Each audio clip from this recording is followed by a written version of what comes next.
God, please let him marry that rich broad. Because I really need the money. I gotta get out of this house. My son's a loser. My dog has vanished.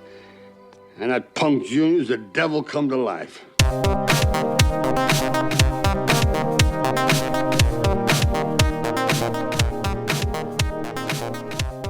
I know we never got it, but man, I would have loved to see a Big Ben Healy spin-off movie because I need more of this guy in my life. My favorite actor in the whole movie, favorite character of the whole series, hands down. It's not even close. Yeah, not even close. Not in it enough. Need more Ben Healy. Big Ben Healy, sorry. Big Ben, Roethlisberger Healy. I could have gone for, and we were teased in the bedroom of Big Ben versus Junior in like a fist fight. Yeah. You know, in Hot Rod, where there's like, you know, he fights his dad. The father son, he fights his dad. Like, I could have gone for that. For like old man versus young kid, and they actually fight with like punches in the face. And it's not like child abuse. It's, you know, a fair fight, and it's like ends in a draw, you know, where they both mess each other up. That's what I want to see. Knocked him out the window, right? Well, he threw himself out the window. Got too excited. I love Big Ben Healy. Favorite character of the whole series. Favorite guy is underrated, underappreciated. Yeah. He's the best. You know, so. Robert Loggia himself couldn't have done a better job. Neither could Gene Hackman, the love child of Gene Hackman and Robert Loggia. Nor Gene Hackman, nor an amalgamation of both. Welcome back. This is the Last Row Podcast. I'm Drew. I'm joined by Badway. This is episode 149. Check us out, thelastrowpodcast.com if you're new to the show. Follow us on all the social channels at The Last Row Pod, Twitter, Facebook, X, Instagram. Check us out on Spotify, Apple Podcasts, YouTube. Hit the subscribe button. If you're enjoying the show, please leave a 5-star review. Thanks to everyone that left one. Are you happy to be here right now, Badway? I don't know. Are you? You know. I'm sensing. Similar feelings to the last time we did this movie, you know? I'm sensing a little disturbance in the force on this one. Yeah, you know.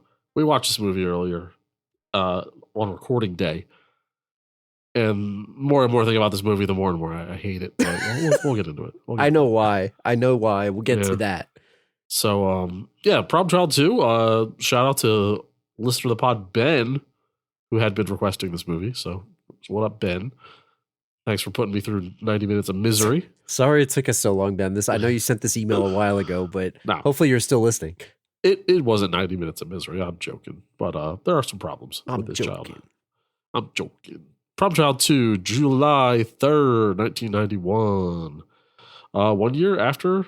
This was this is what you call a fast track. Fast track, just like our last movie, Child's Play 3, Problem Child 2. Let's fast track these some bitches. 1 hour, 30-minute runtime. Just barely right. I mean, can we cut it to 80 minutes? I think the last one was 1 hour 21 or something. Yeah. We said it was 10 minutes too short, I think. Barely a movie. Comedy/dark comedy directed by Brian Levant. We've done one Brian Levant movie. What is it, Drew? I don't even remember, to be honest. Jingle All the Way. No wonder, man. There's the horny housewives of the town connection there. He also did other famous kids movies such as Beethoven and Flintstones, Viva Rock Vegas, and Are We There Yet? So are you a Beethoven guy? Did you watch that movie growing up? I've seen it. I wouldn't call myself a Beethoven guy. What about a Flintstones guy? I never watched the sequel. The Flintstones was smart. It's actually a smart movie. Yeah, I don't know. I watched the cartoon growing up, but I don't know if I've ever really seen the movie. The movie's great. I heard Rock Vegas was one of the worst movies ever made. I never saw that one, but the first one has, I'm pretty sure it has Rick Moranis and it's got John Goodman. There's some actors and actresses in it. Yeah, the first and second one definitely wildly different from what I hear. IMDb 4.9 out of 10. Too high. It's right for me, but I like this movie. Rotten Tomatoes 7%. That's too low. Come on. Too high. Yeah, come on. You're being harsh. Metacritic question mark, which it is wasn't on there. Probably about right. 0. Letterboxd 2.5 out of 5. I gave it a 2.5, just like I gave the first one. So I think it's about right. Should be a 2.4. Ben Healy and his adopted son, the mischievous and destructive Junior. I can't take Junior seriously as a name of a destructive force. I feel like can we call him something else? What should it be? Satan? I don't know. Damien? Big Ben would have you believe. Yeah, Big Ben. They move to a new town for a fresh start in what happens to be the divorcee capital of the world. Oh, yeah. Now the two face a multitude of women throwing themselves at Ben, though a new mom isn't what Junior wants. But Junior has more to worry about than his father's dates. The little troublemaker might have met his match in Trixie Young, a small girl with a big chip on her shoulder. Can I say something? Say something. I feel like the synopsis for this is not the movie. Like No. This movie, and I will be honest, like I haven't seen this in a really long time. I misremembered how much Trixie was in it and how much of a part of it she played. Did you? Yeah, even having seen this movie multiple times as a kid, I thought she was in the movie the whole movie. Yeah. I was bugging Junior the whole time when really it was just like 2 interactions, really. And then She probably had 10 minutes of screen time total. Yeah. if you That's think weird about how little she's in it and what memories we have of it. That's just marketing, baby. Yeah. That's the power of marketing. We remember the trailer more than we remember the movie. And that's the perfect segue to the taglines, right? Because these are not accurate in my opinion. Ready? Yep. This summer, Junior has a brand new friend. Is she a friend? Like, I don't know. Whatever, right? Frenemy? He's bad. She's worse. Is she? We'll find out. We'll break it down later. Yeah, we need to break that down. And then he's back and he's got a friend. Too similar. It's like a child's play tagline. Yes. I don't know. Yeah, see, this is funny. See, this movie stinks, you guys. And I think the movie makers knew it, the producers knew it, so that they marketed this as kid versus kid. Yeah. But they didn't have enough good footage of that because the young actress, God bless her soul, not a very good actress, right? She's like 7 years old when she's making the movie. I can't blame the actor and actress, even though we've bashed kids in the past here for their acting jobs.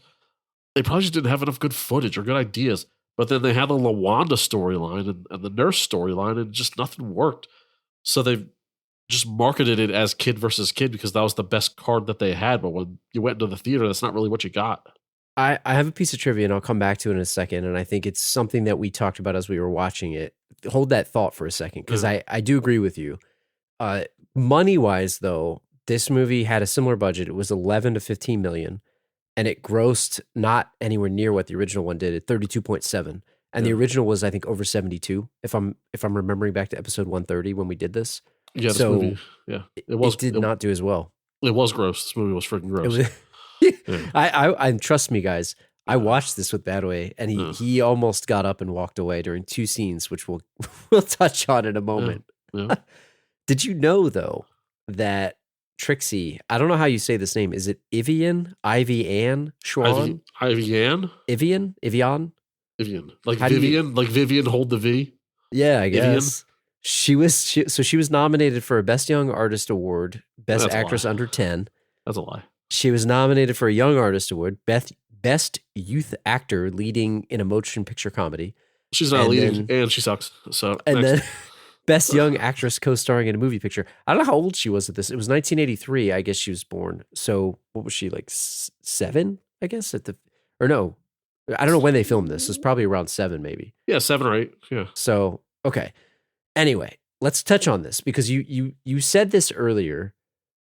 Is this better or worse than the first one? And be honest. It's worse. It's a worse movie. I like the relationship between Junior and Ben. Like, I thought the father-son relationship was really good. And I thought it like built upon the first one really well, but they didn't like use it enough because they spent too much time with LeWanda and spent too much time in Junior in school. And I know everyone's there to see Junior. No one's there to see John Ritter. John Ritter, may he rest in peace. He's a good actor. He's awesome. He's so good. Yeah, he's good in this movie.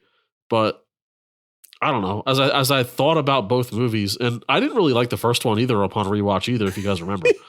So maybe I'm a bad, judge of this movie. Or am I, just keeping it real? I appreciated the Michael Richards subplot a little better, and I think I appreciated John Ritter's ex-wife or wife, soon-to-be ex-wife, Flo. Yeah. Maybe I feel like maybe I underappreciated her a little bit because I thought that was a good dynamic too that was missing from this movie.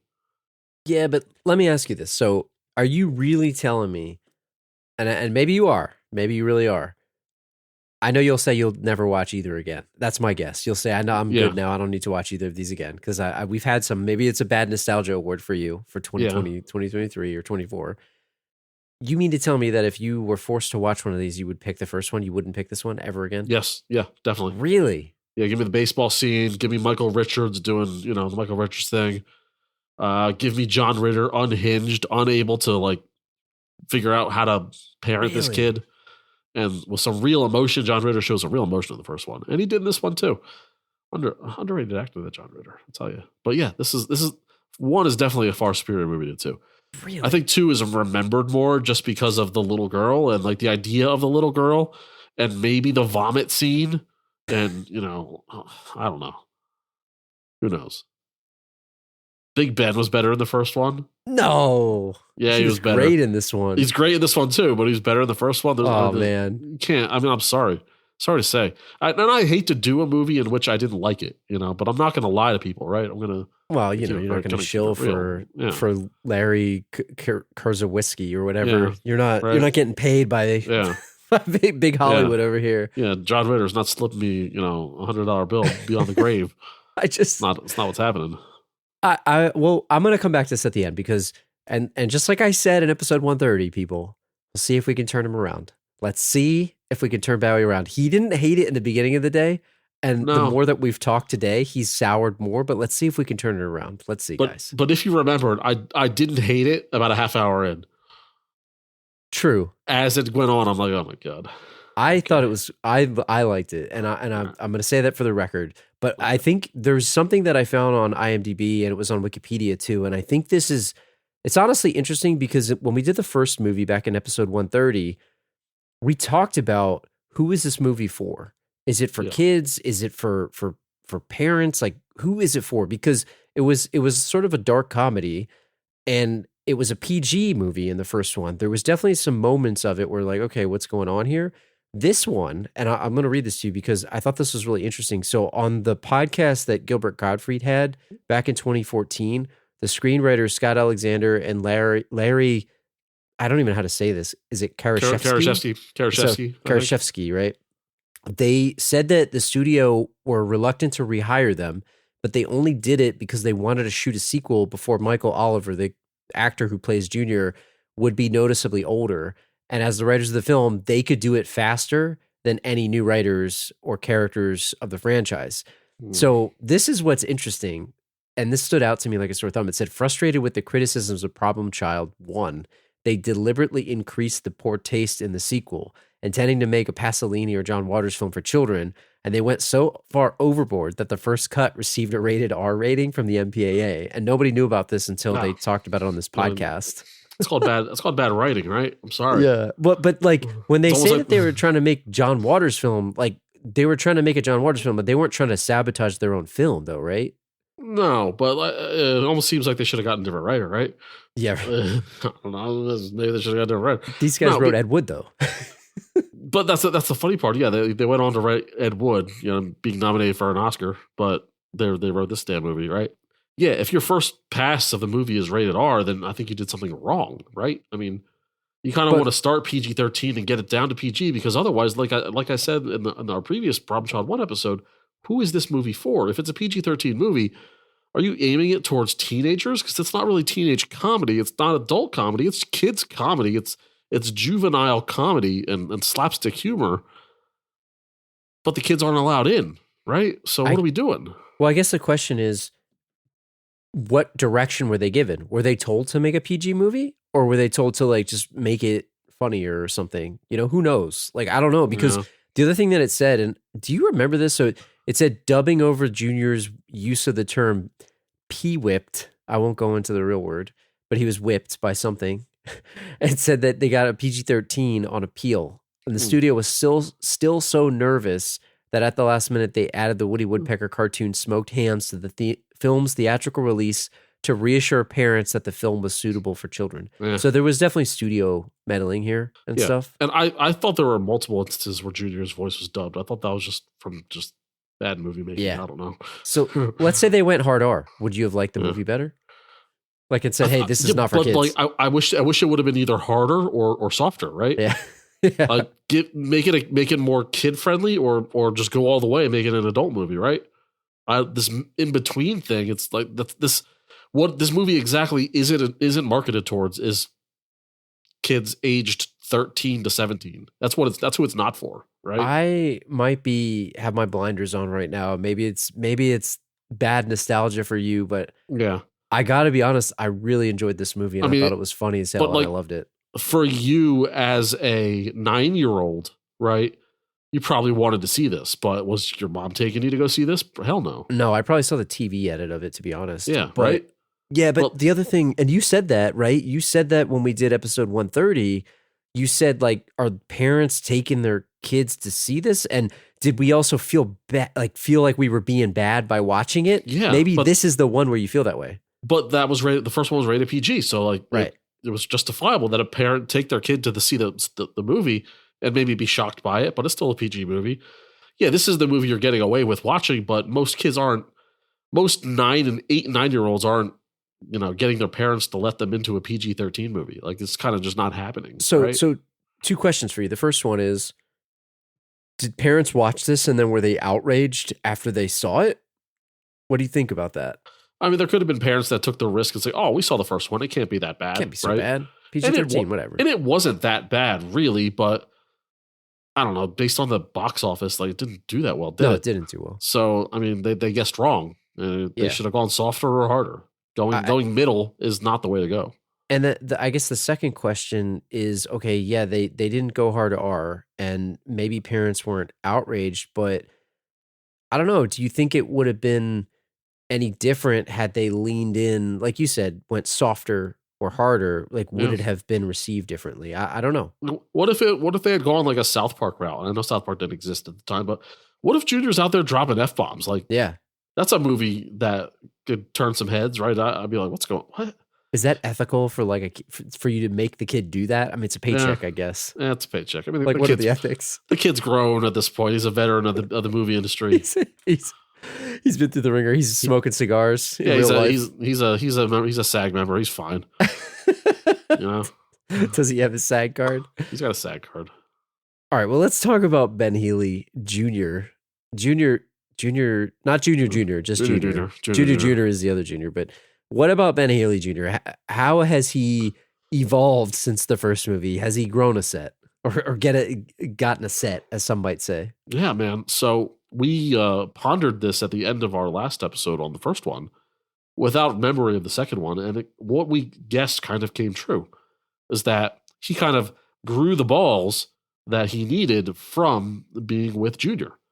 I think it made him become less of a spineless, punk, and more of an assertive, grown man that stands up for himself, right?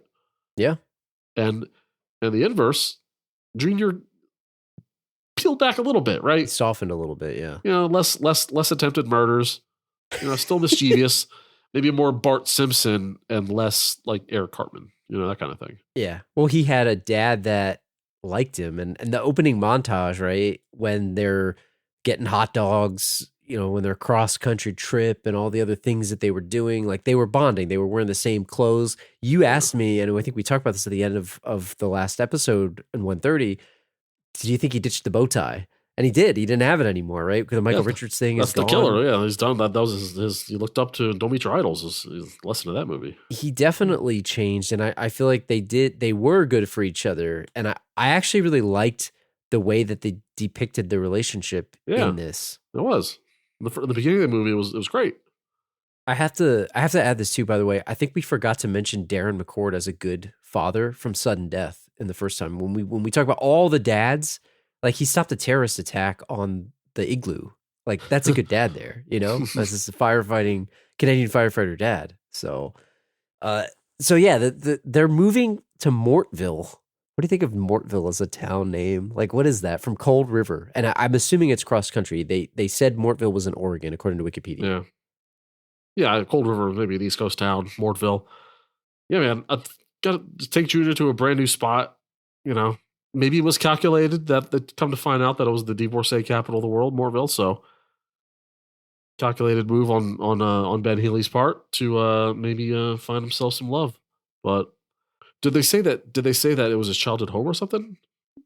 I caught something where they said that he grew up there. So he grew up in this town or something. He was talking about it, which is just like odd because there's all these things that just happen to coincidentally be there. Like you got Peabody there, the dad comes back, like just a lot of coincidental things. I mean, I know it's a movie, but I do believe that he said something when he was talking to Junior about growing up there. If I'm not mistaken, maybe I'm it's misremembering. Like, stereotypical suburb town type of place where I liked his house. Where Junior could have really gotten into some mischief, and I feel like they didn't use enough of the setting of the suburb to have Junior go nuts, right? They kind of just did in the house, at the school, neighbor's house, and that's it, really. But what about their sweet house, right? Oh, man. The Bachelor pad? The Bachelor pad. It's the exact opposite of the house that Flo built in the last one with all like the weird dolls and like porcelain crap. They had some cool... What was your favorite part of this house? They had a freaking basketball hoop above the fireplace, man. Yeah. That was and not pretty like awesome. not the little Nerf one, like a legit basketball hoop. Yeah. That was pretty awesome. Yeah. I was a fan of the pool table too. I like that. Pool table where the dining room table should be, right? Yeah. Yeah. Do they eat on that like while they're out? That's like such a Bachelor thing to do. Yeah. It's got like a ping pong table topper, and that's where / dinner table. Isn't that what's his name does in the breakup? Like he buys a pool table the second he has that space. Vince Vaughn. Yeah, that's right. it's like such a Bachelor thing to do. I like the arcade machines too. He had an arcade cabinet. I don't know what game it was, but that was actually pretty awesome. At the time, that's cost a fortune. Like, what does he do for a living? Like, did he get money? So clearly he didn't get money from Big Ben because Big Ben filed for Chapter 11. Like, what did he get, and how did he? Like, what was he doing? I don't know, man. But they don't say for a minute what he does for a living. But. No, there was nothing about his job, and it's funny because Big Ben in the first one was basically not paying him for how many years. He didn't have a raise for his entire career. Which is like, and then Big Ben, clearly it comes out that he's somewhat of a secret scumbag business owner. He's running that business into the ground. But I was so secret, not to me. I could have told you. Yeah. Look at him. I love Big Ben. He's my favorite. And he did not become mayor. What about Junior? Do you think he's a good kid now? Or is he just mischievous? You touched on it a little bit. He's just mischief. He's a smart ass, right? But I think he's trying a little harder, right? He's not doing. I feel like he's more doing things when provoked, not just for the hell of it, right? Yeah, he's not actively seeking out trouble, actively trying to like mess with his dad. He's like the kind of, I say this all the time, this is my good comp for anything. It's like someone throws a pillow at you, you throw a rock back, right? You bring a rock to a pillow fight. Yeah. That's kind of what Junior does. Like, you swing a pillow at him first. You swung. And he's going to throw a rock back at you, right? And that's all he is. It's exactly what he's doing. What do you think? Like, I like the idea of him in this new town. And my favorite part about it was the school and the aspect of him showing up at the school. Now, you have Igor Peabody there, played brilliantly by Gilbert Gottfried, who I feel is honestly underrated. How do you feel like he handles this whole thing, and would you do it differently? Because he gets into some adversity, put it that way. Yeah, why wasn't Gilbert Gottfried in this movie more? And I don't know. It's another thing where I remembered him in it more, and he's only in it for 2 scenes, right? Funniest, most brilliant point in the movie is when he moved Junior up 3 grades just to get him out of here in a year. I mean, that is some fantastic hating, and I love it. Yeah. And can you just imagine the amount of like the overwhelming feeling of just anxiety of you being a 3rd grader in the 6th grade classroom, having no idea what the F is going on. Everyone's so much bigger than you. People are hooking up, and like you're just like you don't even know what's going on. It's like just not only like the age difference, but also just the brain difference. Absolutely. I mean, it made me stressed out thinking about it. I was thinking the same thing, right? I'm just imagining, you have those nightmares, or I don't know if you do or anyone else listening has these nightmares where you're sleeping and you wake up and you like, I have this recurring nightmare where I forgot to go to a class or something all semester. All year. Yeah. All year. And then I show up and it's like the final, and it's basically pass or fail by this one test, Yep, sure. And I feel like the idea of doing math like 3 years above your punching above your weight, whatever it may be, or anything, right? So there's the academics of you're a 3rd grader and you're trying to learn 6th grade. Like history is one thing, right? Because you could just read about it. Yeah. But think about like the things that you learn, math, science, like you need skills that would have been built upon for the last 3 years. He hasn't even learned how to write cursive yet. No. And this is 91 and they're still Yeah. teaching that at that point. Yeah. But like, think about that. Or gym class, right? You got that Yeah. big bully kid that was kicking his ass during, or at least he tried to. He doesn't know where Iowa is on the map, Drew. That's what I mean. Did he do the capitals test? Yeah. Does he know that? Yeah, let alone the capital of Iowa is. There's things that he's just not going to know. And the teacher played it pretty well. The Principal Strickland from Back to the Future, if you pick up on that, is there. I want to come back to him in a second, but I want to say something about Gilbert Gottfried and the character of Peabody. They made one small acknowledgement of it where Junior sees him and he's like, no, you're not supposed to be here. 2 questions. Why does Peabody move there? Maybe it's because it's the divorcee capital of the world. So maybe that's one. And the second one, why does John Ritter not recognize him when they have the food fight in the thing? Like, it's not like it's just some random adoption guy. It's like he gave him Junior. That's a burn into your memory forever. So, they did the same thing where they had his ex-wife be in the movie, but they gave her it's a different person, right? They could have done the same thing with Gottfried if they wanted so badly to put Gottfried in the movie. But it's one of those things where it's like you just let it be. I don't know. It's weird that Junior remembers him, but the dad doesn't. It's very strange. And the fact that the coincidence that they're in the same. But what are we doing? Are we going to pick apart problem child too? I think it's more like it's a missed opportunity, is what I would say. Not like all the logic doesn't add up, because I think the school nurse, and when we talk about her in the love section, I think that they did that on purpose, and I have a reason as to why. But I don't know. It's just weird to me. I feel like it was a missed opportunity, and I feel like it was a little disappointing, if I'm being honest. I do like your theory that he moved there because he heard that it's the divorcee capital of the world. Like that I can get behind. But like, shouldn't they have put a line in there where it's like, hey, what are you doing here? Oh man, you didn't know it's the divorcee capital of the world. These broads. Can you believe it?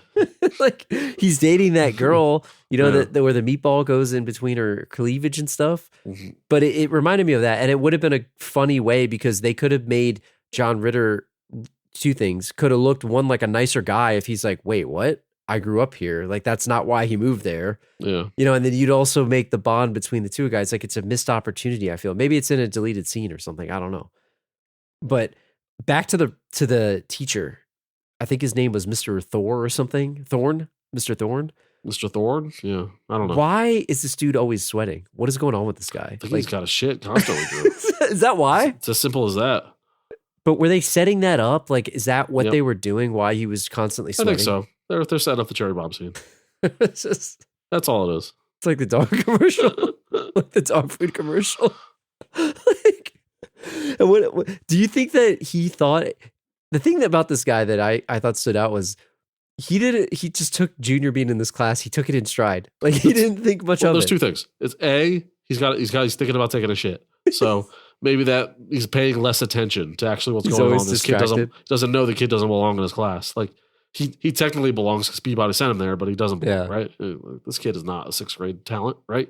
But he's thinking about taking a shit, so he can't focus on that. And 2, it could be a commentary on our entire educational system, Drew. This movie asks the hard questions of, can you just skate this kid past, our education system just because he's there? It's like the laziness of the teachers. If they don't care, we gotta figure out what's going on in these classrooms. It's a good call. He seemed like he cared. It's about the poo. Yeah, I think it's the poo, but I think he cared, because it was funny when he was even trying to lecture the kid who failed, who looked like he was 25 with the dirt stash and all that stuff. Yeah, like 25-year-old Bart Simpson, fat Bart Simpson. Exactly. Right. That's exactly what he seemed like. So I don't know. It just seemed like he cared, but he was also secretly, when you talk about, we haven't even done last year's Last Row Awards. I'm already thinking about this year's Last Row Awards, where this guy could be in the that guy running as well, because I think he was awesome. Yeah. So what about Big Ben? We talked about him in the beginning. What's up with him, and why does he even show up in this movie? Yeah, was it an excuse to get him in? I mean, what is there to say? I mean, he's much needed a change of pace. He's broke. Tries to play it off as he's on vacation. Hey, I was on vacation. I went to visit my son, and they all know that he hates his son. Can't stand his grandson, right? He's there because he's homeless. He's broke. He's tapped out. He's on the run from his creditors. If he had a cell phone, they'd be blowing up his cell phone. I mean, he needs a place to live, man. How does escaping creditors work? Like, do they have tails? Do they have like PIs after you? Because, you owe them money. So you filed for Chapter 11.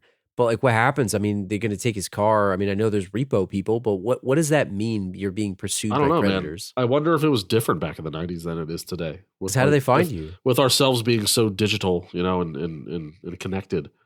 Back in the 90s, if you owed somebody, hundreds of thousands of dollars, like would they wouldn't come after you like it was the mafia, but I don't know. Maybe they do come and take your stuff. Like, I don't know how it works. But I bet, doesn't hurt to be on the run, go to Mortville where no one knows what the hell it is. Mortville is just such a weird name of a town, and I can't get it out of my head. But I just wish there was more Ben Healy versus Junior. Like, I know they're at odds every time they're on the screen together, but I would have loved. I mean, just give me a full blown fight.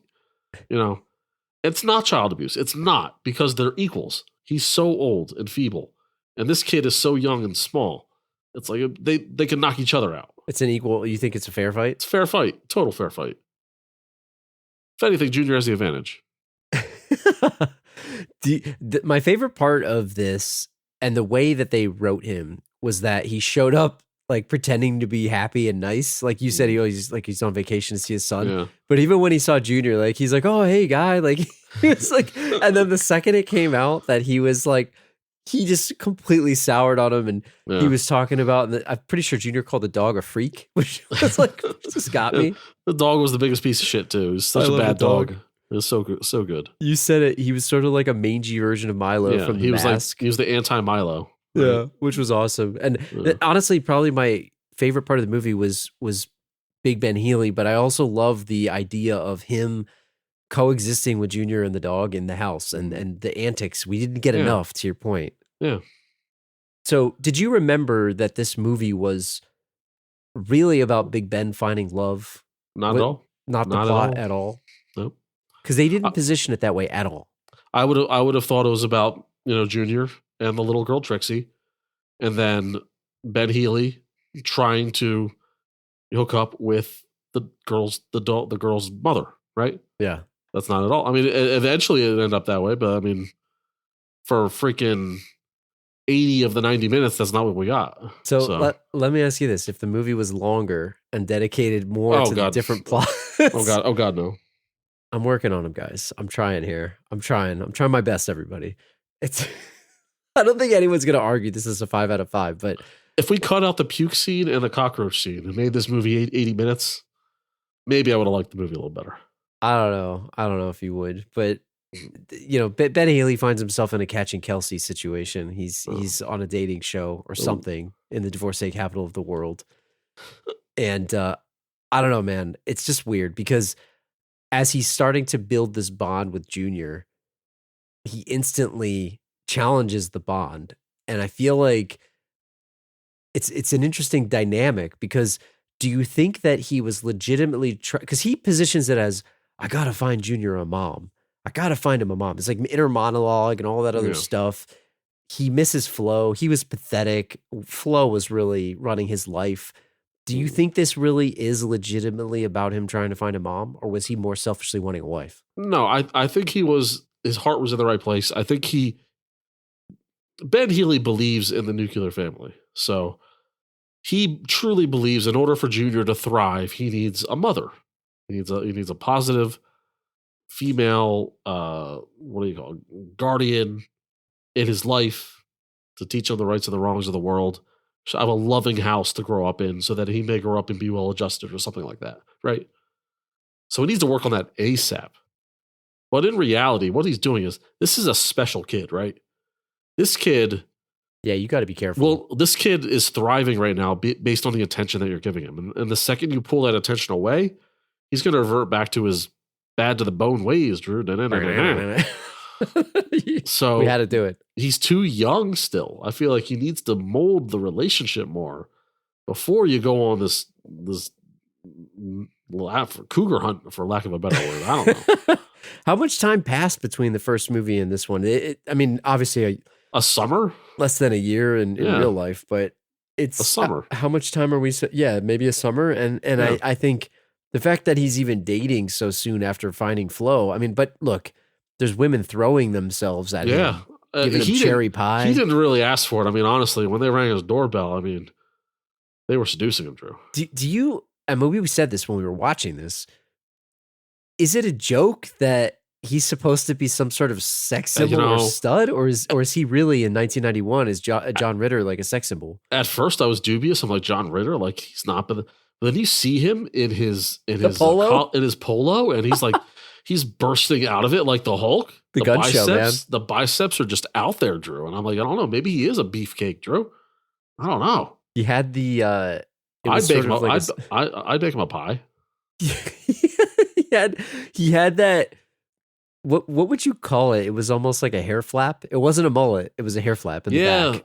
Yeah. I don't know. I don't know. It's definitely a 1991 ass haircut. It's like Arnold had it kind of in Terminator a bit, where it's like it's not quite a mullet.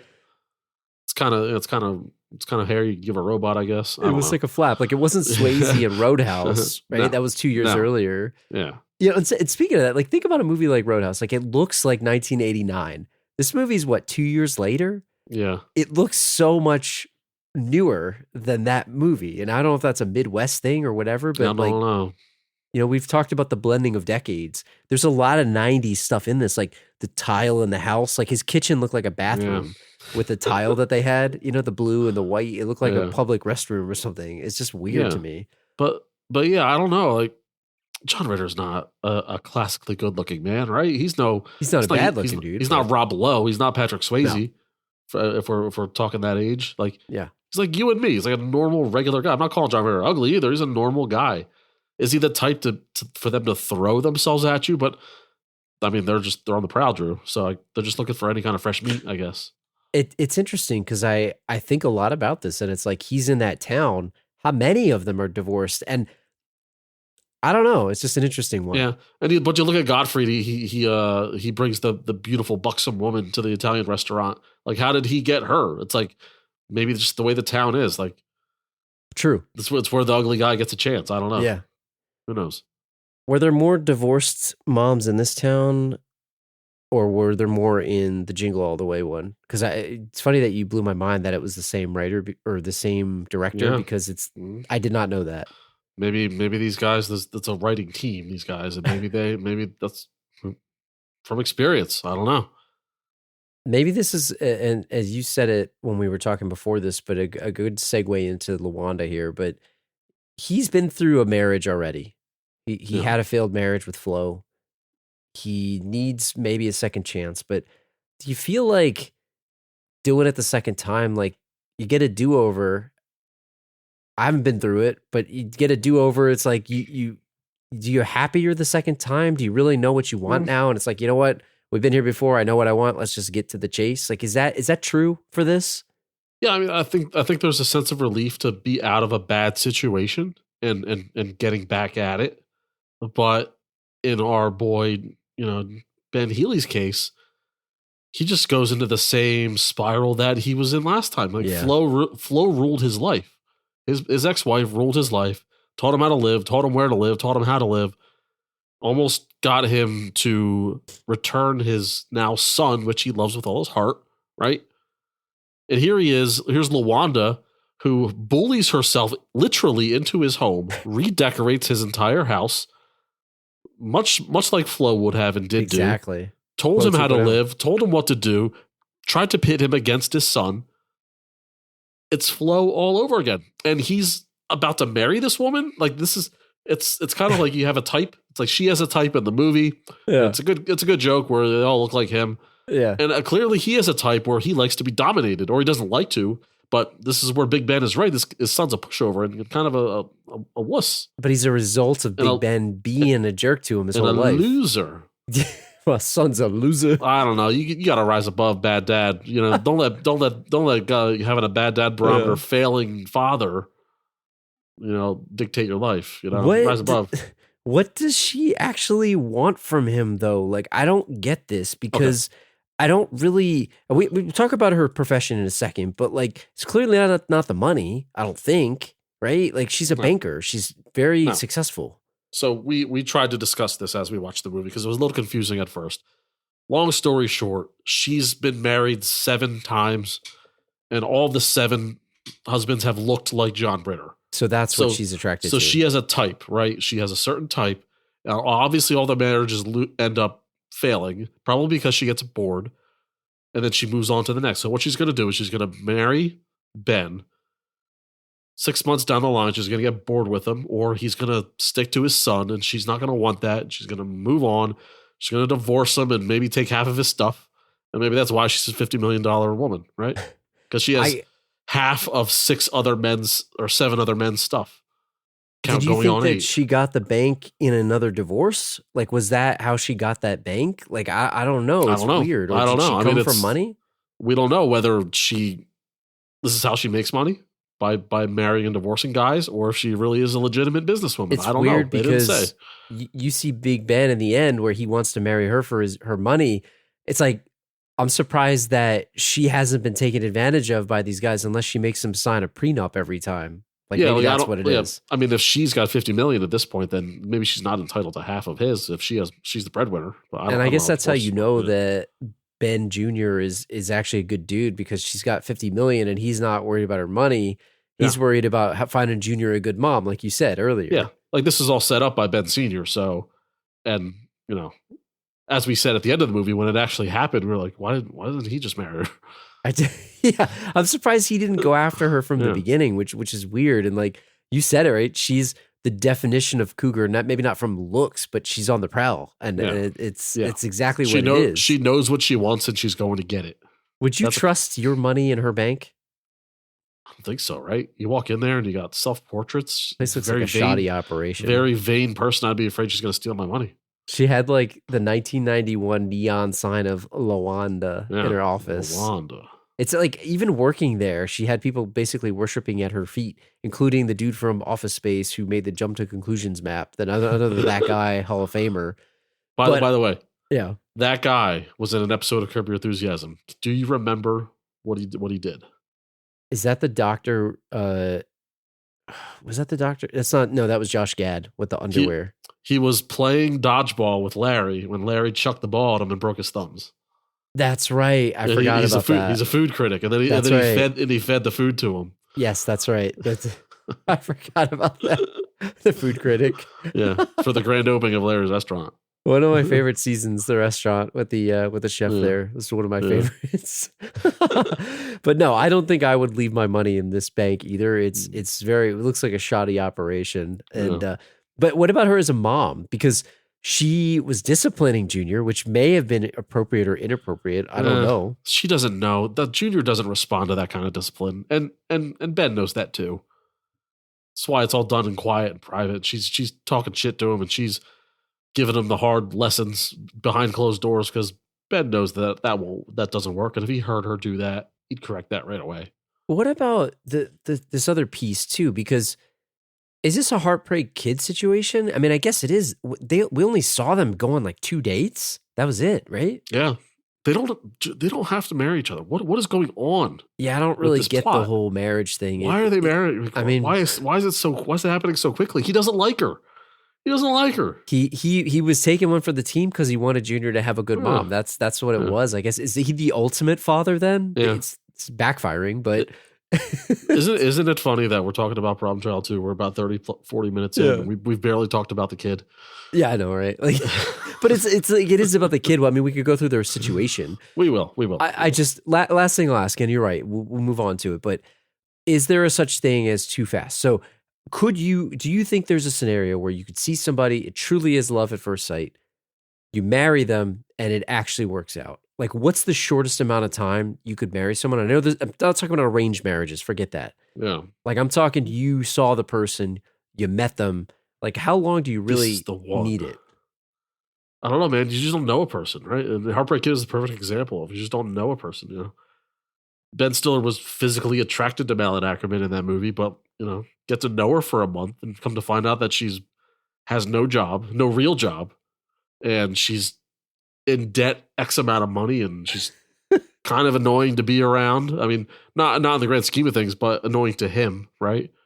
That's what happens when you marry somebody you don't know, right? It's true. It's It's true. not worth the risk. I'm surprised they didn't have It's not worth the LeWanda risk. propose to him. But Yeah. I guess it's like she convinced him to do it, so maybe that was her power move. Yeah. She didn't want to do it. So So like in the inner monologue scene where Ben's like, oh, wouldn't it be nice, the nurse, she's great, this, that, and the other thing. But on the other hand, LeWanda, she goes out with me. She said yes. So it's like he's a really pathetic loser, isn't he? yes, I feel bad for him. Maybe his dad is right. I don't know. Yeah. Let's talk about Annie, the nurse played by Amy Yasbeck, who again was John Ritter's wife in real life. Hold. Can I stop you for a second? Go ahead. Because something very important I want to ask you about LeWanda Right. before we move on from her. She had a bachelor party in the movie, or a bridal shower, I should say, a bridal shower. Do you get a bridal shower for your 7th or 8th marriage? I don't think you do. When does that stop? Like after 2, right? Because people do baby showers and they say sprinkles after a while, right? Because it's not a shower anymore; it's a sprinkle. Yeah, if you have a baby shower, if you have like 6 kids and you get a full blown baby shower for kid number 6, no. You already have stuff. You don't need more stuff. Same for bridal shower. If you go down this road, it's your own fault, and you get married a 3rd plus time, you don't get a bachelor party. You don't get a bridal shower. You don't get all that crap. Right? Do you think you just get married? Do you think there should be a cap on the amount of times you're allowed to get married? It's like cats have 9 lives. Like you're only allowed 3 times, and you better make them count. Not only that, like you shouldn't expect anything from your guests, right? I feel like 100%. If you've been to all 3 of these weddings, I'm not giving you $100 or $200 or whatever the hell I'm giving you. Like, you're not getting that blender. Doesn't that seem like a Ponzi scheme? The toaster, yeah. It's like a pyramid scheme. Marriage 3, you're getting nothing. And if you get married 3 times, I don't care if you renew your vows 3 times. The 3rd time, I'm not getting you and your wife nothing. You're not getting anything. It's like if it's your 50th anniversary or something, then I get that. But you're right. No. So here's the question: are you going? Are you even going? Is the question. I'm going, but I'm not giving you a cent. I'm going to eat the meal. I'm going to drink the booze, and I'm not giving 1 iota of a cent, of an envelope, of an appliance, of nothing. So you're going for the party, yes? Because it's like, well, at least it's a on party. You. It's on you. It's on you. Yeah. If you made me come to these 3 other times, I guess I'll show up and I'll be a seat filler. But like, I don't know. Is there a scenario where it's like, I'm not even going to this? You can't respect me enough to not get divorced 3 times. Yeah, no. It depends on how much you like the person. I think. If you're fringe, then you can skip it. It's fine. Yeah. I mean, I'm not advocating for not divorcing somebody if it's not working out, but by that point, no, yeah. You can't expect your friends to pony up a party for you for the 3rd marriage. Would they even? Here's a question. Let alone 7. Well, another question is, would you even want to get married again? It's a whole process. Like, who wants to do that? Actually, at that point, what are we doing with the whole dog and pony show, right? Yeah, you just go to the go to the court. Just go to the court. Go to Vegas. But something. Even that, why do you do that? For the tax break? I guess that's the only reason. At that point, but you're probably so in debt for. Imagine when you talk about like you owe alimony and you owe like all kinds of money. Imagine having seven exes that you owe half of your income to. Yeah. How would that even work? Yeah. And imagine you didn't sign a prenup for that. Oh my God. Like you would be screwed. Yeah. 7 times. It's terrible. Could you even?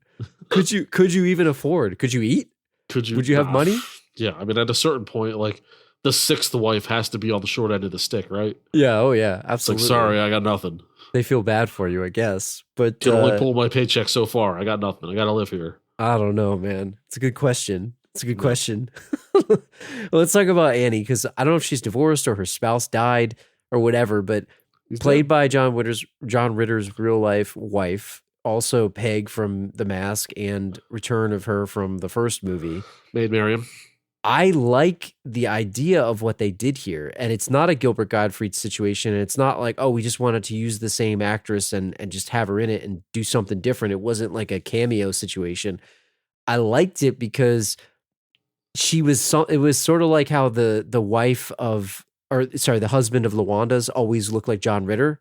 Like maybe the same thing, right? Hey, this looks like Flo, but it's a really nice version of her. Yeah. Like they even made her look very different. But I like the first time we saw her, glasses, hair up. Second time we saw her, hair down, glasses on still. Third time we saw her, Glasses off, hair down, looks beauty. She's all that, my friend. Yep, It was definitely the situation. Yeah. But I liked the way that they did that. I personally liked it. I thought it was a good touch. This would be a weird move if it were a larger franchise, but in a silly movie like this, I like having the same actor doing a different role. It's totally fine by me, and I think it was done well. You mentioned Heartbreak Kid, and I remember this vividly, but I remember seeing Malin Akerman in other movies thinking that, oh yeah, she was really pretty and whatever. And I remember seeing Heartbreak Kid and thinking like, she did such a good job that she almost like turned you off to like seeing her, because you associated her with that character.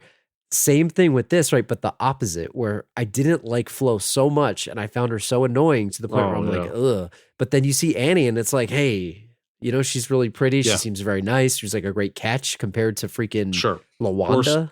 If there was an award, worst wife ever, the Flo would be from the first one would be on there, be on the bill for sure. How could this work though, with her having Trixie as a kid? And we'll get to kids in a second, but could this work? Yeah, I think it's kind of perfect, right? And I think the kids were right, to hatch the scheme, if you will, because like we have two troubled kids. Let's figure it out together. And I don't think the two of them together would be some combustible force which would blow the house up, right? You don't think so? No, I think they probably not yet. They'll probably end up hating each other, and then maybe there'd be like a stepbrothers pre-best friend scenario going on, right? I don't know. I think it works because they both understand. They understand. I liked how they had a kid off of like, my kid's worse than yours. No way, my kid is worse than yours. And oh yeah, I couldn't tell if Junior looked at this as the lesser of two evils, with LeWanda being the spawn of Satan. I'm not ruling that out. Where let's get my dad hooked up with the nurse because she seems nice, right? And if she's not, and if I don't like her later, I can just break them up later. Yeah. But let's get LeWanda out of here right now. Yeah. First step in a multi-step plan here. Lesser of two evils. The second she goes and reprimands him, that. Yes. But she was sort of spineless too, though, wasn't she? So it's kind of like they're going to get walked all over by these kids. Yeah. The house is going to be a mess. It's going to be a disaster. Yeah. All right. So who was the worst kid? Or maybe a better way to ask this is, who would you rather have as your kid? Junior or Trixie? Oh, God. Don't make me choose. It's going to sound bad, but I'm just going to say it. Just screw it. Whatever. The little girl's face. I can't have it. I can't have it. The stink face? Yeah. I can't look at that all day. Like, why? Was she too mean looking? Because I can't say it. I just can't say it. Should I get us canceled? Am I allowed? I'm just going to say it.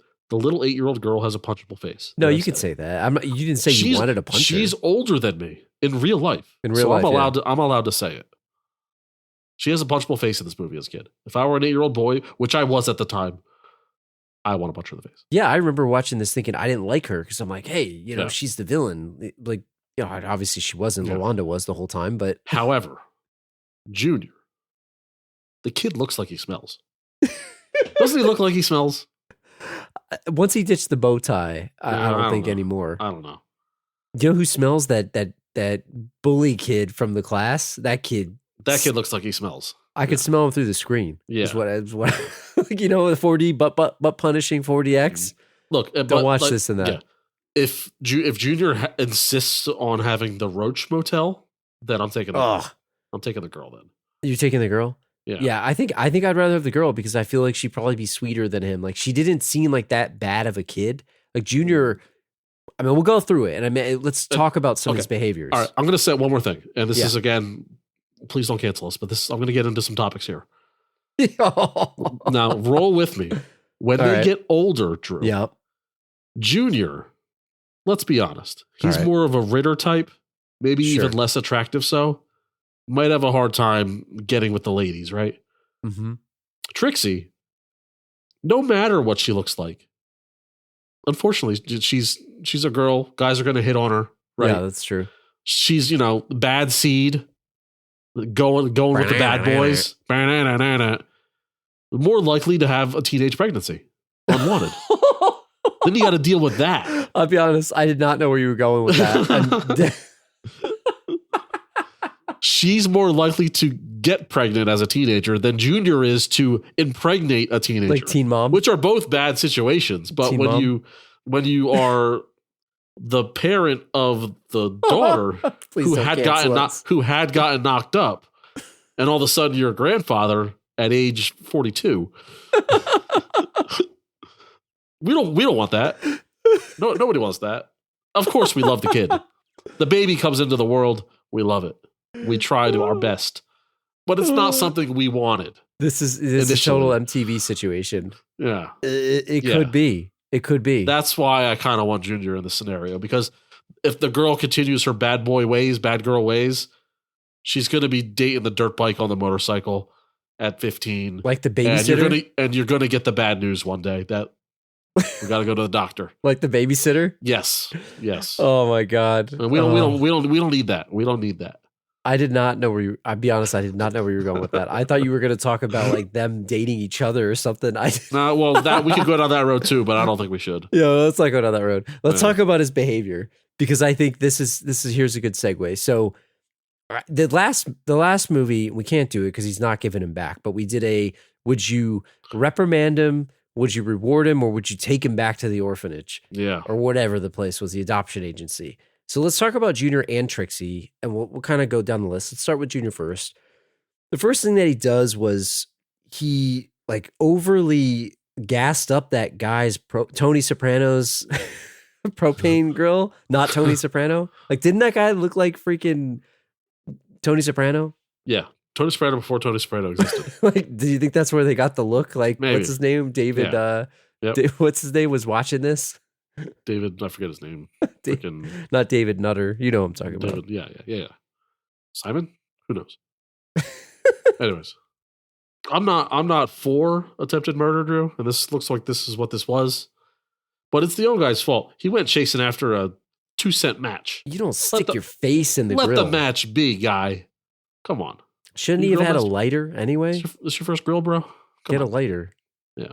I mean, this guy had a dragon for a fountain on his yard. So I mean, honestly, a little jealous of the dragon. Yeah. I don't want a dragon. It's like a dragon. It was pretty awesome. It was pretty awesome. What about when Junior C blocks his dad on the first date? Like he was a little nefarious with that. Yeah. I mean, I would never. I mean, that's just Junior doesn't know bro code yet. It's fine. You get this one pass. You get the pass. This is like he calls the ex-husband Mhm. of the lady. This could have resulted in a murder. So this also could have been considered attempted murder. If you tell the disgruntled ex-husband that the guy's ex-wife is on a date and it ends up the guy gets killed that's on the date, I mean, you could be accessory to murder. You could be. It's possible. It's possible. Well, he's a minor, so he's fine, right? Yeah. He's already been dealing with that. Yeah. But this guy, so this whole situation was effed because this dude, another that guy from the That Guy Hall of Fame, he was in Twister, Zach Grenier. Yeah. I don't even know how to say it, but he's been in a bunch of stuff, and he's in Twister for us and other movies. He was, I think, Carrie Elwes' assistant. But like this guy shows up. First off, he's eating dog food out of a can, and he shows up in like it's a wife beater like singlet. Yeah, like it's like underwear. it's like a wrestling singlet, but underwear, An undershirt material. underwear material. How do you even put that on? Like, was there a zipper in the back? A cotton singlet. How do you put that on? I don't know, but do you step into it? But now that I'm thinking about it, kind of sounds comfortable. Well, at least you won't have to worry about your shirt coming untucked. Yeah, right? I mean, like you have the undershirt perfectly like on. Right? Does that ever bother you when the undershirt comes untucked? It drives me nuts. Yeah, I mean, it always happens, but I don't know. I have a weird body type, so it's something I struggle with all the time. I don't like it. Yeah, but I also don't like the constrictive nature of the shirt being tucked to begin with. So a lot of times I'll just untuck. I am a tucker only on the undershirt. Yeah, or I'll undershirt tuck like one half. Yeah, either yeah, the the front or the back. or the back. Yeah, not both. I don't because like. I don't like the full constrictive feeling of it being fully tucked. I understand what you mean, and I'm not like tucking in so tightly. I only tuck in, and maybe this is why, because I hate the draft. Like you go outside and you get like a rush of cold air up your shirt. I don't like what it. happened? But what if you tuck into your underwear? Then what? So that's the other question. Do you tuck your undershirt into the underwear, Or do you only psycho. tuck into the pants? I feel like that's psycho behavior. Once you're a dad, you got to do it, man. It's part of the. If you tuck into your underwear, then you might as well have this contraption that this guy's wearing, because that'll solve all your problems. The underwear keeps it. I'm just saying. Do you think they sell this at like Walmart and Target and all those stores, and we're just overlooking this? I need to look section? this up because I've never seen it. That the singlet underwear / wife beater combo exists. I saw an invention, and maybe this is funny, but like it was almost like inside pants suspenders where you clip your shirt to like your sock. Oh, you know what I'm talking about? Whoa, now interesting. Or it's you like can't wear that until you're 65. It's like the sock. There's an age from limit. Ren and Stimpy. Yeah. There's an age limit, and it's 65 and over. Oh man, you know what? You try to buy it. You try to self scan it, and they decline you. They just know. And I told you I would make this a short one, and this is why we're always like at 90 minutes. Well, this is now we're getting somewhere. Yeah, this is now we're getting somewhere. Now we're getting somewhere. What about him messing with the bully, taping him to the wall? We don't need to talk about that. It's just the kid deserved it. I don't know. Yeah, I get they had to show him in school, but I didn't really like much of the school interactions with Junior. It could have been more or less. Yeah. I don't know. That kid scared everybody, but I thought they could have taken, because it was PG-13, they could have taken more chances with Junior being with older kids, dealing with more mature situations, but they still decided to go with slapstick fart jokes or whatever. It's like they didn't fully commit. No, it's PG-13 instead of R or PG. Yeah. You're right. It straddles. He was there in a 6th grade class, completely outmanned, and they went with the one underdeveloped kid in the classroom and made it like an even match. And they could have done better. What about the whole? You can't do this, obviously, and you can't do this anymore. But the idea of the babysitter, who I got the impression that they tried to make her look like she was in high school, but she herself was trying to dress younger so that she looked like she could like a nice person. Yeah, more innocent, full Mr. Healy. Right. I did not get the impression that there was like a minor situation going on there, but what do I know? But the idea of like projecting that on the side of the house, like, hey man, you're doing the deed. Let me ask you this: it's his house. Wouldn't it have been better if it was Ben Healy getting it on with his first date? Yes. And that's how he ruined the first date. Yes. Not from the ex-husband. It would have. But because the neighborhood. Their sexual tryst after their first date was broadcast nationwide. I like that. And then that's how the first one ended. That could have been something. Jim Levinstein situation. Yeah. It's sort of an Anadia. Yeah, because it could have been that like, oh, he's pathetic or something like that. Or it's like the girl just like the housewife number one, she's like, I don't want to, you're nuts. You just filmed us having sex for the whole. Yeah. She would have blamed him for it, and then that's one gone. One down for Junior. I was wondering if that like a lot of these things were set up, where all of the stuff like the dog food was set up. Is that why they had a projector in the house instead of a TV, so that they could project it on the side of the house? It's what is a red herring, as they call it. Do you like that, or did it bother you? That's fine. I liked it. It was a good scene. What about him peeing in the lemonade and the guy drinking it and not doing what the Dumb and Dumber guy did? See, I mentioned this to you. This is what they call padding in movies, Drew. So this scene is what you call padding. They didn't have enough time to run a full length movie. A movie has to be, 78 minutes or something like that in order to be considered a real movie. Yeah. So they spent over a minute of him, like the sound of him peeing, right? With like nothing go. They're just showing shots of the suburbia as the sound of him peeing. It's nothing to do with anything, right? This could have been conveyed in 2 seconds. He's peeing in the thing, and then he's giving it back to the girls to sell, right? This is padding because the movie had nothing. So we had to fill it with something. And here you go. You had the girls from freaking Kindergarten Cop. This is a PG joke. It's been done a million times. Fine with it. Who's falling for it? And if you sugar something up enough, maybe you'll fall for it. I don't know. If you put yourself in that, I don't want you to think about drinking piss, but put yourself in the scenario and you do that. I mean, that guy was working hard. But like, if you brought that glass to your face, would you? I mean, come on. I feel like but I don't know. Like, what does cold pee smell like? If it's full of ice cubes, that's watered down different. Piss, and I mean, I guess you're right. I mean, if you drink piss, you might as well put it on the rocks. You have to. Add a little bit more water to it, make it tolerable. Let's move on. It's gross. Electrocuting the neighbor, the second C block of the movie. I actually felt bad for that lady. Third person he attempted to murder. I felt bad for her. That was a brutal one. He electrocuted her to hell. She looked like Bride of Frankenstein. And like you said, man, master electrician, Junior Healy. Jeez. Like an electrical engineer out there. Kid is a genius. He did it all in 2 seconds while Ben Healy was getting showered up and tying his tie. This is a lame one. Selling his grandpa's clothes to the neighbors.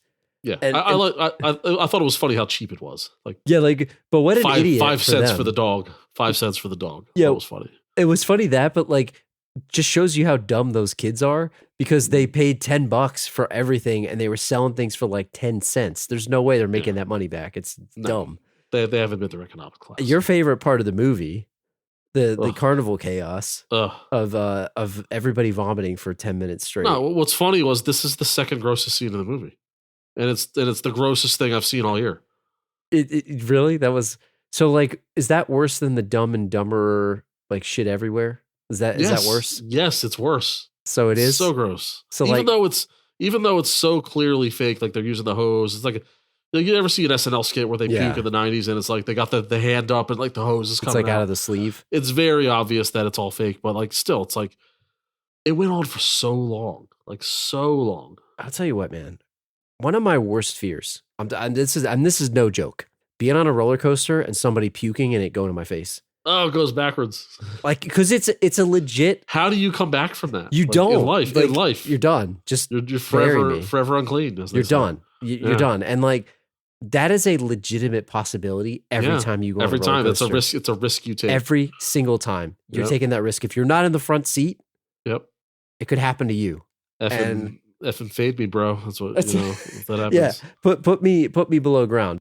What's the movie where they're on the the ride where you stand up straight and you're not strapped in? Yeah, the Gravitron thing. Gravity thing. There's a movie where there's a puke fest in that. I don't know what it is. I can't remember if this stole from that or that stole with this, but I can't remember what freaking movie it was. I know which one you're talking. They don't strap you in. You're in a tube. Yeah, it's like a cage tube, and then you just go against it because it's. And there was a puke fest. I can't remember which movie. We have to look that up because I don't know. Very similar. It was a '90s movie, but anyways, I don't know. What about this? Because he did it for a reason, right? So was he legit when he did this? Because he was like a half an inch below the carnival ride. Should they let you in? Yeah, I think if you can tippy toe it, they should let you in. I know it's a safety precaution, but we're talking about if his hair was larger, right? Or you put the girl's clearly on lifts. Yeah. So, but if you're on lifts, technically you're tall enough. Yeah, I guess you are because it's your shoes that you wore that day. Yeah, it's the shoes that you wore. So hey, man, if you die, it's your fault. They don't. This is carny rides here. They'll pack up. You'll never see them again. So everybody's watched Big here. Yeah. Maybe your favorite part, my favorite part, hypnotizing the dog, which was oddly funny to me. I don't know. The dog was frozen like that. I'm like, at first I thought it died, and then it's like, oh yeah, it's hypnotized. It reminded me too of Orgasmo when he punches the clay pot of Ron Jeremy's face or whatever it is, and it's clearly it was a fake dog, and it was so funny to me. I thought that was great. You're right. Number one grossest thing was the dinner. The roaches. Oh my god. He thought he won, but he was messing up his own house. It went on so long too. I couldn't watch it TV. I had to look away. What was the worst? What was the worst part of that for you? Was it the roach in the armpit or all of the dead bugs on the back of his jacket? I hated all of it. The dead bugs was bad, but I missed a lot of it because I just flat out refused to watch it because it's so disgusting. I can co-sign that because I was sitting right next to him when I watched this. So. I just couldn't watch. I had to look away. Cleverest thing of the movie, designed by the dumbest thing of the movie, was him switching the blood before the wedding to be rabies blood. Yes. The way that they did it was the dumbest way possible, though, was just that weird dog commercial with the two guys that were in love. It's padding, and then we need to find a way to make the dog alive again for some reason. I don't know. It's movie padding. It's let's have something dumb to make this movie 3 minutes longer because we don't have enough time. See, I don't know if the way we're doing this is when we did the Returnum or whatever was probably more interesting, but I do think we need to analyze some of these. What about the plastic surgery, which I thought was very clever? The best part of that was the guy talking about it the night before the surgery. Yeah. I'm going to be remembered for something. Yeah. I'm going to have the biggest nose in the world. It's lazy. It's lazy writing. It's lazy writing, man. Or people just telling you exactly what's happening, spelling it out for you. What about the food the fight? back end of this movie, Drew, just making me mad. I'm just fucking I hate this movie. He's so mad, guys. I love this movie. I love it. It's not good, but I loved it. You give it to me. They give me the love on Letterboxd. What about the food fight at the pizza? It's not Pizza Hut. Again, like I'm not grossed out by this, but there are fewer foods I'd like to get thrown at me than spaghetti sauce. It just seems like a whole thing, right? So you'd rather, like you said this when we were talking about it before, in traditional food fights, there's always mashed potatoes. It's always You'd rather mashed have potatoes. That's a very fun food to get hit with. You think so? Potatoes. Yeah. But see, like mashed You potatoes throw the gets mashed in your potatoes. hair. What if you get a handful of corn? Like that's great. Yeah, corn will hurt you probably because it like whips you. Yeah, but that's like it's not gonna kill you. Have you ever been in a food fight in your life? No, I never have. I don't think it's ever happened. That's the thing, right? Like I think it's just I think it's fake and it only exists in movies and TV. I don't think it's ever happened. Seem like it happens in every school ever. It's never happened in any school ever. I feel like it's one big fake thing. It is ridiculous, and it's always. And even if it does happen, it looks like pelting. Like our school, like actually we went to different elementary schools, but I mean similar. Like you'd be like, we wouldn't be here right now. They would have murdered us. Like they literally, turn the lights out. They would have literally murdered us for causing that much damage to the cafeteria. Like I can't imagine a school that would condone such an act. Like I don't know. Everyone would be held back a grade. Like it would rather be a brawl, chaos. like a physical brawl, than a food fight. Yes. They would condone that. Yes. Did they turn the lights out on you in school? All the time. That's the thing, right? That was a move, the principal move. The lights are off, you're silent. You shut the hell up. You shut the hell up when the lights are out. But it's like, think about it. You're young. Yeah. What are they really going to do? The lights go off. Nobody really happens? But if you talk, you get detention. Nobody wants detention. I know. So but it's a big thing to have over kids' heads is detention. It is, but when you're a kid and you realize like it doesn't really matter. I mean, it matters. But it does. Like you got to stay after school. Yeah, your prison sucks. But it's like so you sit in silence and eat in the dark. That's like I'll take that over staying at school till 5 p.m. The idea of just sitting there and eating in silence out of discipline is hilarious to me. It was ridiculous. I don't know if our overseas listeners or anybody in the non-US deals with this at their school. I would love to know. Did you get, and I don't know if this is just cruel and unusual punishment from our school, but did you get the thing where if you acted out, like you would have to like stand up and face the wall? Yeah, they did that. During lunch. Yes. So everyone's eating their lunch and you're standing in the wall. You're standing up and facing the wall for 10 it's minutes. Humiliation. They did that. Absolutely, they did that, man. Oh, man. I went to Catholic school from kindergarten to 8th grade, so there were some weird things. If I'm being honest, if I was I followed the rules. I was a rule follower. Yeah, me too. Right? So I never got in trouble. I feel like I would have acted out more. If I got called out to go stand at the wall, I would have done more to get my ass kicked out of the cafeteria. Out of defiance? Versus because I wouldn't want to stand against the wall in front of everyone.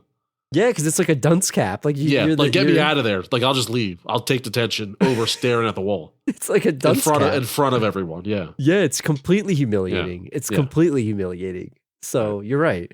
What about this one's lame. Just pulling a rope to trip the lady at the wedding. Whatever. It doesn't even matter. Classic Junior. That's just classic Junior. Let's talk about Trixie and then we can get out of here. She sprays him with the fire hose. It's more annoying than anything to be. It was good first move. Like that's a hell of a thing. That hurts too, man. I want to I've seen it all Jackass. It doesn't look fun. I still want to do it to myself. I think you think you want it, and then when it happens, not at point blank. Like give me at least 10 feet of distance. That's what they do, like to like mess with people. Like the protests and all that stuff. People spray people and stuff. Yeah, like but that. I want to experience it. I want to experience it. It's like a giant.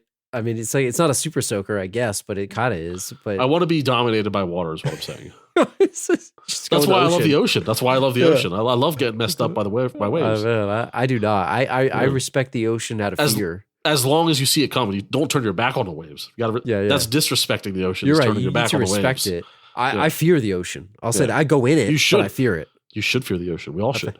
Yeah. It's a crazy place. About? I don't know whether to give this to Junior or give it to Trixie, but shoving the dynamite up the guy so it blows his ass up. But he felt release at least. I'll tell you what, he didn't care. He got it out. He got it out. If you got the pangs and when you sit down It doesn't matter what's happening. It's like, you made it. You made it. You've been in a war zone. Yeah. Would you rather, Drew, shit your pants Oh man. at work Oh, or make it to the toilet, but the toilet blows up and you're all wet? I think I'd rather have the second. I think Yeah, I'd rather. me too. Yeah, I don't. Who But, wants to like- shit their pants? You can't go. Dude. You must quit your job that day if you shit your pants Man, at work. You gotta quit. how do you how do you even get out of the building? What do you do?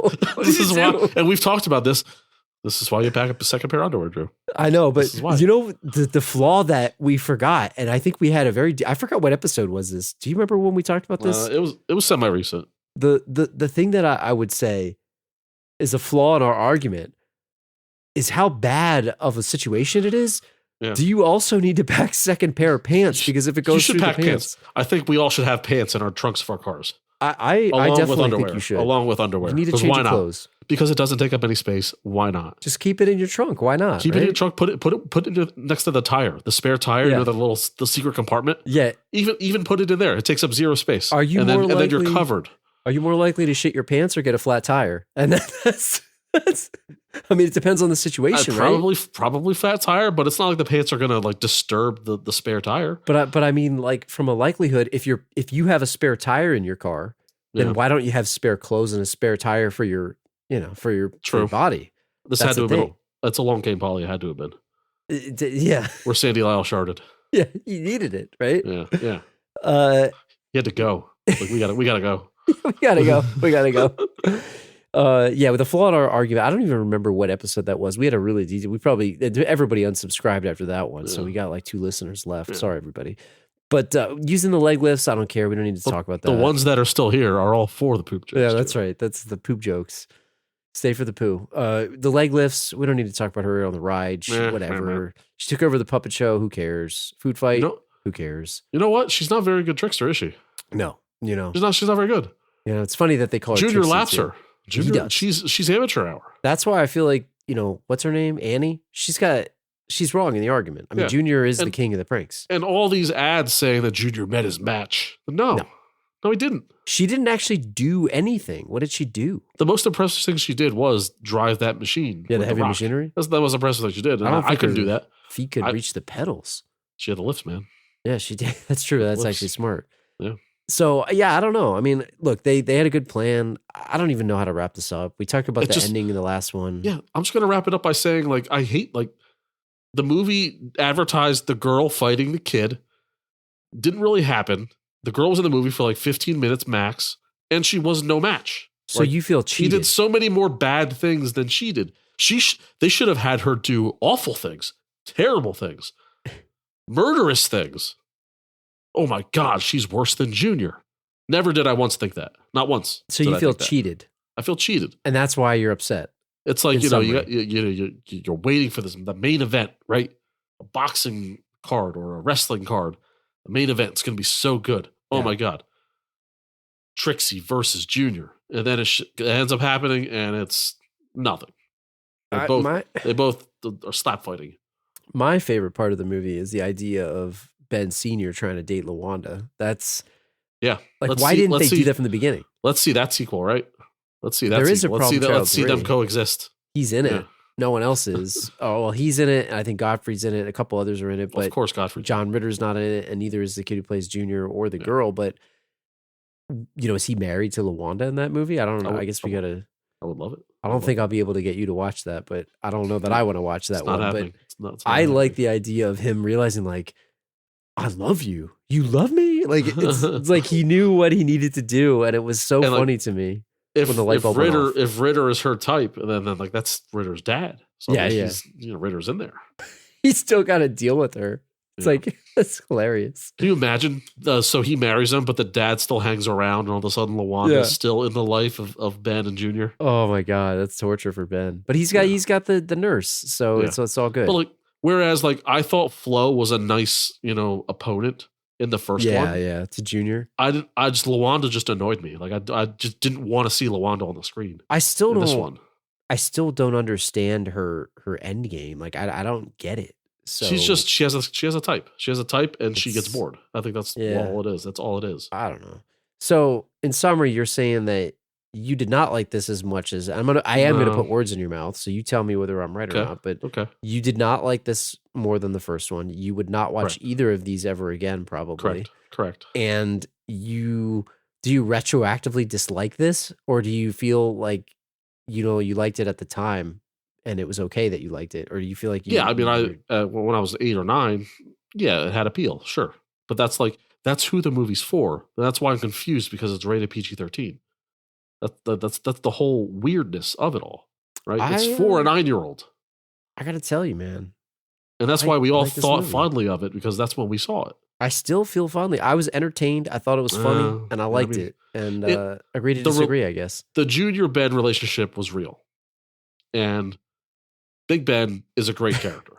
But like that's all, and that's like 25% of the movie. If there's any criticism that I will give it, I think that it tried to do too much, and I think that it could have been longer or shorter, or cut some plot points. Like, we didn't need all the dating. It could have just went right to LeWanda, to your point. Like, it tried to do a lot. But I will say this. I like this movie. It's not a better movie than the first one. But again, we talk a lot about this. The sequel sometimes is more fun. Especially to me, I like this. In this time period. I really the early like 90s, late 80s, early 90s. Yeah. I gave it a 2.5 on Letterboxd. I will fully admit it's not a good movie. But as we say on this show, I liked it. It's a 1 dog. I gave it a 2.5 out of 5, and I stick by my rating. So maybe I'll give it a 1.5. Who knows? It's no Into the Spider-Verse, So whenever I go on that app again, which will happen one day, we'll get them on here, guys. We'll see what mood I'm in. Is it a 1? Is it a 1.5? Can you give it a half? What's the lowest score I think you can. I think you can give it a half. Can you give it a 0? I think so. I don't think I gave anything a 0. I wouldn't give it a 0, but like I might give it a 1. Yeah, I think you can give it a half. I'm pretty sure. So, yeah. Well, I don't know. Look, we had some people that wrote in. We had people that requested the movie. We had Ben. I don't know if it's Ben. Ben wrote in and said he liked it. He liked it, and he said that maybe we'd watch the third one. Hold on now. Let me ask. We're talking to Ben here, and anyone else like Ben who also remembers this movie, requests this movie. Have you seen it recently? And if so, did you like it? Or are you remembering it from way back when? That's the question. And Ben, you wrote us in and you said it's one of your favorite childhood movies and you think it's more entertaining than the first one. I would agree with you. I actually would agree with you, but my question is, you're right. When is the last time Ben's watched it? Because to me, it holds up for me. Like, I still liked it as much as I did when I watched it. It's not a great movie, like I said, but I really enjoy it. And to me, it was a fun watch. And I'm not knocking anyone who likes it. That's fine. The nostalgia didn't hit for me. But I'm wondering if it hits for other people or if they're remembering it. Yeah. And they haven't seen it recently. It's a hard movie to see because it's not really available. You can't watch it anywhere. You got to pay for it. It's not streaming anywhere. It's got that VHS, hanging around. We had former friend of the podcast, now enemy of the podcast, hooked us up here. The enemy of our enemy is our friend. Just kidding. Real life friend. Yeah. But podcast enemy. Enemy of the podcast. Yeah. Our friend. If you're listening, thank you for helping us watch this movie. He didn't make it this far. He did not make it this far. Send us an email, thelastropodcast@gmail.com. Ben, write us back. Let me know when the last time you saw this was. Leave a comment on the episode's page, thelastropodcast.com. Tweet at us or X us, whatever the heck it's called these days. Cares? Facebook, so on and so forth. We will be back on Thursday, March 28th. And if you enjoyed this episode, subscribe on Apple Podcasts, Spotify, YouTube. Leave us a 5-star review. And thanks for making it through all the poop jokes and all the pee jokes. They're minimal. Oh, we're only giving them what was given to us. The movie provided us the material. All we are doing is regurgitating. That's true. So, well, we didn't have any talk of inter-family, relations here. So that we skipped that one. Maybe we'll save that for now. If you want that kind of discussion, we have some.